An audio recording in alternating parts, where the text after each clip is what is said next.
Apakah Anda pernah merasa canggung dalam sebuah percakapan atau kesulitan dalam berhubungan dengan orang lain? Anda tidak sendirian.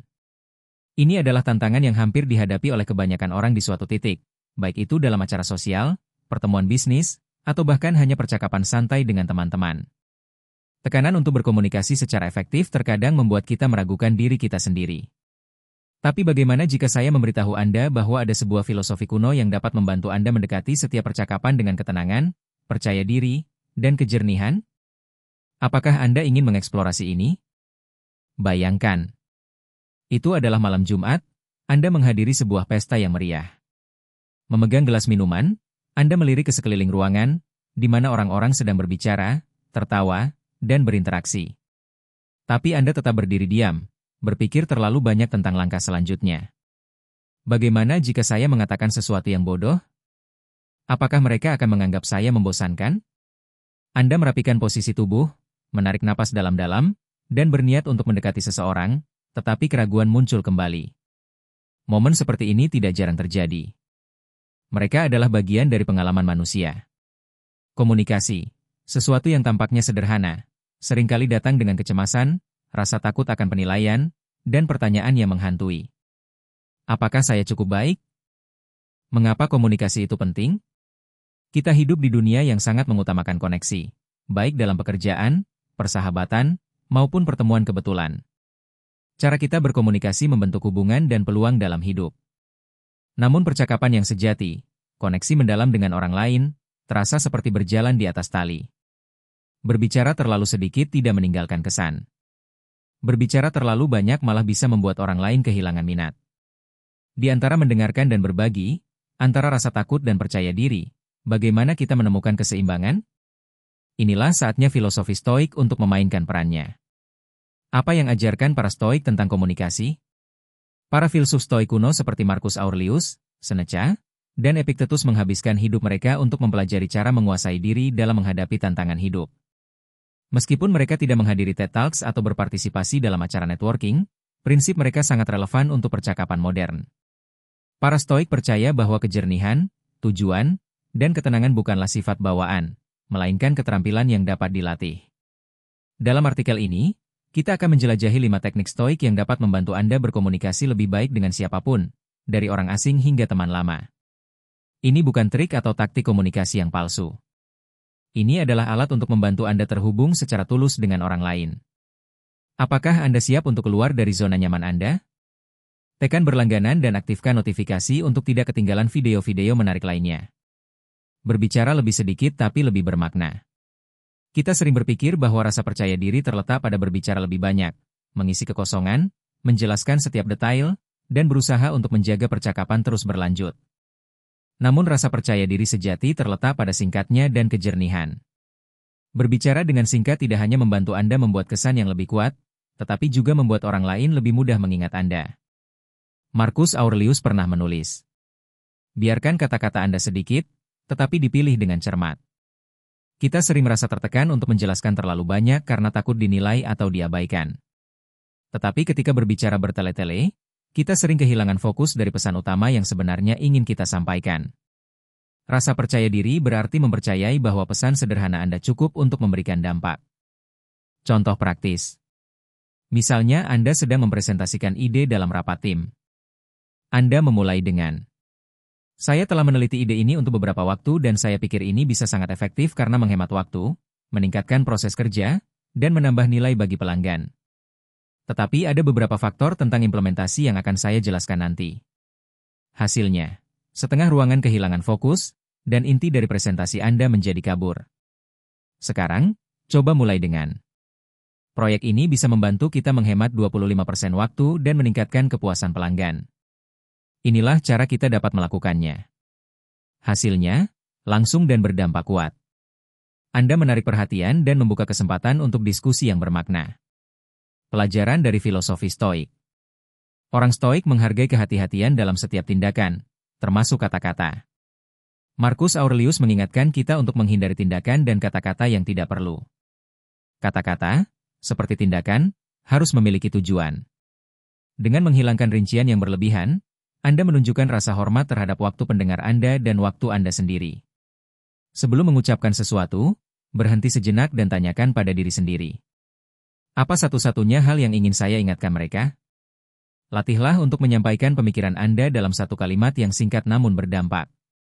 Lambat laun, kebiasaan ini tidak hanya akan meningkatkan keterampilan komunikasi Anda tetapi juga memperkuat rasa percaya diri Anda. Berkata sedikit tetapi fokus itu adalah tanda dari kepercayaan diri sejati, yang dipupuk melalui kebijaksanaan stoik. Lepaskan kebutuhan untuk menang dalam sebuah percakapan. Percakapan kadang-kadang seperti tarik ulur yang halus. Naluri untuk membuktikan diri benar, memperbaiki orang lain, atau menang mungkin muncul tanpa kita sadari. Namun ingatlah, percakapan bukanlah sebuah pertempuran, itu adalah jembatan yang membantu kita terhubung, belajar, dan bertukar ide. Pelajaran dari filosofi Stoik. Epictetus, seorang filsuf Stoik, mengingatkan kita tentang sebuah kebenaran yang dalam. Bukan apa yang terjadi pada Anda yang penting, tetapi bagaimana Anda meresponsnya. Ini juga berlaku dalam percakapan. Anda tidak dapat mengontrol pikiran atau respons orang lain. Namun Anda dapat mengontrol sikap Anda sendiri. Ketika Anda melepaskan kebutuhan untuk menang, ketegangan hilang dan kepercayaan diri menggantikannya. Mengapa argumen bisa menjadi negatif? Pikirkan sejenak, berapa banyak argumen yang menjadi tegang hanya karena kedua pihak fokus pada membuktikan diri mereka benar? Sebuah argumen dengan teman dekat. Anda ingin tetap di rumah untuk bersantai, tetapi teman Anda ingin pergi mendaki gunung. Reaksi negatif. Anda memotong mereka. Tapi kamu tidak memikirkan betapa lelahnya aku? Diskusi perlahan berubah menjadi argumen yang tegang, membuat kedua pihak tidak nyaman. Pendekatan stoik. Anda berhenti sejenak, mendengarkan pandangan mereka dengan penuh perhatian, dan mengakui perasaan mereka. Saya mengerti kamu sangat menantikan perjalanan ini. Itu sangat penting bagimu. Kemudian, dengan tenang Anda menyampaikan pandangan Anda. Akhir-akhir ini saya merasa sangat kelelahan, dan saya pikir kali ini saya lebih ingin hari yang santai. Apa yang berubah? Percakapan tidak lagi menjadi sebuah pertempuran, itu adalah saling pengertian. Solusi bisa ditemukan, mungkin Anda memilih perjalanan pendakian yang lebih pendek, kemudian beristirahat di sore hari. Kunci komunikasi yang percaya diri. Filosofi Stoik mengajarkan kita tentang dualitas kendali. Anda tidak bisa mengontrol respons orang lain, tetapi Anda dapat mengontrol kata-kata dan tindakan Anda sendiri. Epictetus mengingatkan kita bahwa kekuatan sejati tidak datang dari mengendalikan percakapan, tetapi dari kesabaran dan kebijaksanaan. Menerapkannya dalam kehidupan nyata. Berikutnya, ketika Anda merasa ingin menang dalam sebuah diskusi, tarik napas dalam-dalam dan tanyakan pada diri sendiri. Apa tujuan saya? Menghubungkan atau mengendalikan? Kepercayaan diri tidak terletak pada selalu benar, melainkan pada ketenangan, kedamaian, dan keterbukaan. Ketika Anda memprioritaskan pengertian daripada kemenangan, Anda akan bisa menavigasi percakapan dengan bijaksana dan anggun. Berhenti memikirkan diri sendiri, fokus pada koneksi. Dalam percakapan, sangat mudah untuk terjebak dalam pikiran Anda sendiri. Anda khawatir tentang setiap kata yang Anda ucapkan, bertanya-tanya apakah nada suara Anda tepat, atau bertanya-tanya apakah orang lain menilai Anda. Namun inilah hal menarik, semakin banyak Anda memikirkan diri sendiri, semakin sulit Anda terhubung dengan orang lain. Filosofi Stoik dan rahasia komunikasi yang percaya diri. Marcus Aurelius menulis, Anda memiliki kendali atas pikiran Anda, bukan kejadian-kejadian eksternal. Artinya, kepercayaan diri tidak terletak pada mengendalikan bagaimana orang lain melihat Anda, melainkan pada mengelola pikiran Anda sendiri dan mengarahkan perhatian Anda keluar. Ketika Anda berhenti terobsesi dengan diri sendiri dan benar-benar memperhatikan orang di depan Anda membuka ruang untuk koneksi yang lebih berarti. Situasi nyata, ketika terlalu khawatir tentang diri sendiri. Apakah Anda ingat suatu waktu ketika Anda merasa canggung dalam percakapan? Mungkin itu terjadi ketika Anda bertemu seseorang yang baru. Alih-alih mendengarkan mereka berbicara, Anda malah bertanya pada diri sendiri. Apakah yang saya katakan tadi bodoh? Apakah saya terlihat membosankan? Hasil, Anda merasa lebih cemas. Anda melewatkan kesempatan untuk benar-benar terhubung. Mengapa ini terjadi? Karena kita semua menginginkan untuk disukai, dihormati, dan dipahami. Namun, filosofi Stoik mengajarkan kita untuk fokus pada hal-hal yang bisa kita kontrol. Mendengarkan orang lain. Menunjukkan rasa ingin tahu yang tulus. Hadirlah di momen saat ini. Aplikasi pada situasi nyata, wawancara kerja. Anda berada dalam wawancara penting dan merasa sangat cemas. Pendekatan negatif. Anda terlalu fokus pada diri sendiri.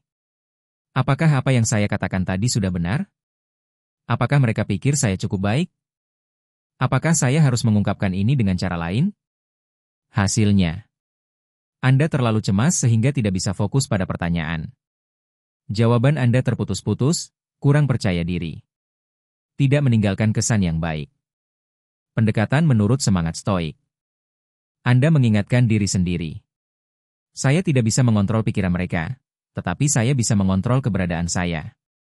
Alih-alih khawatir, Anda fokus mendengarkan pertanyaan secara aktif. Anda merespons dengan jujur dan jelas. Anda mengajukan pertanyaan tentang perusahaan dan posisi yang sedang dilamar. Hasilnya, percakapan menjadi lebih alami. Anda merasa lebih tenang dan meninggalkan kesan yang lebih baik. Anda benar-benar terhubung daripada hanya mencoba untuk tampil. Kesimpulan, cara mengontrol pikiran untuk komunikasi yang lebih percaya diri. Setiap kali Anda merasa berpikir terlalu banyak, coba lakukan ini. 1-2. Berhenti sejenak. 2-2. Tarik napas dalam-dalam. 3-2. Tanyakan pada diri sendiri. Apa yang sebenarnya orang ini katakan? Bagaimana saya bisa berpartisipasi dalam percakapan mereka? Kepercayaan diri bukan berarti harus sempurna. Kepercayaan diri datang dari keberadaan dalam percakapan dan koneksi yang sejati. Ketika Anda fokus pada orang lain daripada diri Anda sendiri, Anda akan berkomunikasi dengan lebih alami, lebih mendalam, dan meninggalkan kesan yang lebih baik.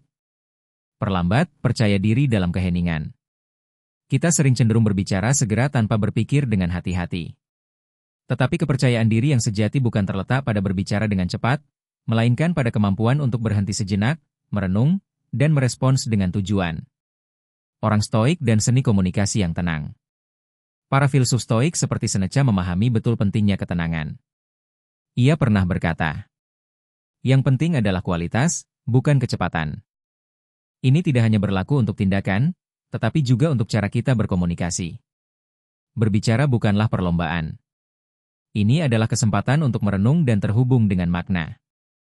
Situasi nyata, ketika Anda merasa tertekan untuk merespons segera. Pernahkah Anda berada dalam rapat, debat, atau bahkan percakapan biasa di mana Anda merasa tertekan untuk segera berbicara? Terkadang, diam berarti kelemahan atau kurangnya keputusan, bukan? Maka, Anda bereaksi secara instingtif. Berbicara terburu-buru untuk mengisi kekosongan. Jawaban yang terburu-buru seringkali tidak dipikirkan dengan matang, mudah menyebabkan kebingungannya. Anda merasa bingung atau bahkan menyesal atas apa yang baru saja Anda katakan. Aplikasi pada situasi nyata, merespons dalam rapat. Bayangkan Anda sedang dalam rapat dengan atasan dan rekan-rekan kerja. Mereka meminta Anda untuk berbagi pendapat tentang topik penting. Pendekatan negatif. Anda merasa tertekan karena semua mata tertuju pada Anda. Anda terburu-buru memberi jawaban, tetapi jawabannya tidak jelas dan kurang fokus. Pendengar bingung, dan Anda pun tidak puas dengan respon Anda sendiri. Solusi stoik. Alih-alih panik, Anda tarik napas dalam-dalam dan berhenti sejenak. Anda menerima keheningan sebentar untuk berpikir lebih jelas. Saat memberikan jawaban, Anda berbicara dengan perlahan, penuh tujuan, dan lebih mudah dipahami. Hasilnya, Anda lebih percaya diri, dan pendengar menerima pendapat Anda dengan lebih jelas dan efektif. Mengapa berhenti sejenak membantu Anda berkomunikasi lebih baik? Membantu berpikir dengan lebih jelas. Menghindari respons terburu-buru yang bisa menyebabkan kebingungannya. Menjadikan ucapan Anda lebih bermakna. Menunjukkan ketenangan dan pengendalian diri. Cara melatih keheningan untuk menjadi lebih percaya diri. Selanjutnya, ketika Anda merasa tertekan untuk segera memberikan jawaban, coba lakukan hal berikut. 1-2. Tarik napas dalam-dalam. 2-2. Berhenti sejenak selama 2-3 detik. 3-2. Pikirkan tentang apa yang benar-benar ingin Anda katakan. 4-2. Respon dengan tenang dan dengan tujuan yang jelas. Ingatlah, keheningan bukanlah tanda kelemahan, tetapi tanda kepercayaan diri. Dalam keheningan, Anda sedang membangun kehadiran yang kuat. Selanjutnya, ketika Anda merasa tertekan untuk berbicara segera, Berhentilah sejenak dan biarkan kata-kata Anda benar-benar memiliki kekuatan. Menyesuaikan nada suara dan bahasa tubuh, kunci untuk komunikasi yang percaya diri. Kita sering berpikir bahwa komunikasi hanya terletak pada kata-kata. Namun sebenarnya nada suara dan bahasa tubuh memiliki dampak yang sangat kuat, bahkan lebih dari isi ucapan itu sendiri. Orang-orang Stoik mengajarkan bahwa kita seharusnya hidup selaras dengan alam. Artinya, kita harus beradaptasi dengan situasi dan menyesuaikan cara kita berkomunikasi agar sesuai dengan lingkungan sekitar. Apakah Anda pernah berada dalam situasi seperti ini? Anda mengikuti wawancara kerja, sebuah kesempatan penting untuk membuat kesan yang baik. Namun karena terlalu bersemangat atau cemas, Anda malah berbicara terlalu santai atau terlalu akrab, membuat pewawancara merasa Anda kurang profesional. Bahasa tubuh Anda terlalu terbuka, menciptakan kesan kurang serius. Meskipun jawaban Anda bagus, pesan Anda tetap hilang karena cara Anda menyampaikan tidak sesuai dengan situasi. Pelajaran penting. Jika nada suara dan gerakan tubuh tidak sesuai dengan konteks, pendengar tidak akan menerima pesan yang ingin Anda sampaikan dengan benar. Menyesuaikan nada suara dan bahasa tubuh dengan benar. Pertama, amati lingkungan sekitar Anda. Apakah ini rapat yang serius? Bicara dengan nada suara yang tenang dan jelas. Apakah ini percakapan santai? Anda bisa berbicara dengan nada yang lebih lembut dan nyaman. Perhatikan bahasa tubuh. Kontak mata untuk menunjukkan fokus dan kepercayaan diri. Postur tubuh tegak, tidak terlalu kaku tetapi juga tidak terlalu santai. Gerakan tangan yang alami, mendukung ucapan Anda daripada mengalihkan perhatian. Contoh, kesalahan umum. Anda menghadiri rapat penting, tetapi Anda duduk dengan terlalu santai, dengan nada suara yang tidak pasti. Meskipun Anda memiliki ide bagus, pendengar bisa merasa Anda kurang serius. Pendekatan dengan gaya stoik. Anda duduk tegak, dengan nada suara yang percaya diri, berbicara perlahan dan jelas. Ini membantu Anda menciptakan kehadiran yang kuat dan membuat kesan yang lebih baik. Mengapa penyesuaian ini membuat Anda lebih percaya diri? Menghindari kesalahpahaman ketika nada suara dan gerakan tubuh Anda sesuai, pesan Anda menjadi lebih jelas. Menciptakan kesan profesional, orang akan menghargai kepercayaan diri Anda. Mudah untuk membangun koneksi ketika Anda selaras dengan lingkungan, orang lain merasa lebih nyaman dan mempercayai Anda lebih. Cara berlatih mulai hari ini. Langkah 1. Sebelum berbicara, amati lingkungan dan orang di sekitar Anda. Langkah 2. Sesuaikan nada suara, kecepatan berbicara, dan postur tubuh Anda agar sesuai. Langkah 3. Latih berdiri di depan cermin atau merekam video untuk menilai bahasa tubuh Anda. Ingatlah, komunikasi yang efektif tidak hanya terletak pada isi percakapan, tetapi juga pada cara Anda menyampaikannya. Kepercayaan diri bukan hanya tentang kata-kata, tetapi juga tentang bagaimana Anda hadir. Ringkasan 5 teknik komunikasi percaya diri berdasarkan filosofi Stoik. Melihat kembali 5 teknik komunikasi percaya diri berdasarkan filosofi Stoik, kita bisa melihat bahwa semuanya berpusat pada prinsip inti, tujuan yang jelas. Setiap teknik membantu kita untuk berkomunikasi dengan kesadaran, jelas, dan tenang. Ringkasan 5 teknik penting. 1-2. Bicara sedikit tapi berarti, pilih kata dengan hati-hati. Hindari berbicara terlalu panjang lebar. Marcus Aurelius. 2-2. Lepaskan kebutuhan untuk menang, utamakan keharmonisan dan koneksi daripada membuktikan diri benar. 3-2. Fokus pada orang lain, alih-alih khawatir tentang diri sendiri. Dengarkan dengan empati. 4-2. Luangkan waktu untuk berpikir sebelum berbicara, perlambat agar respons Anda lebih bermakna. 5-2. Sesuaikan nada suara dan bahasa tubuh, pastikan setiap aspek komunikasi sesuai dengan konteks. Komunikasi percaya diri adalah perjalanan, bukan tujuan. Kebiasaan ini tidak terbentuk dalam semalam dan Anda tidak perlu sempurna segera. Yang penting adalah kemajuan, setiap percakapan adalah kesempatan untuk berlatih dan berkembang. Dengan menerapkan teknik-teknik ini dalam percakapan sehari-hari, Anda akan secara bertahap menguasai seni komunikasi percaya diri. Setiap percakapan adalah kesempatan untuk melatih, menghubungkan, dan menunjukkan ketenangan Anda. Jika Anda merasa video ini bermanfaat, silakan tekan tombol berlangganan agar tidak ketinggalan konten baru tentang filosofi Stoik. Aktifkan notifikasi untuk mendapatkan pembaruan terbaru. Komentari di bawah teknik mana yang paling berguna dan akan Anda terapkan hari ini. Mari kita bersama-sama mengembangkan kepercayaan diri dan ketenangan dalam komunikasi.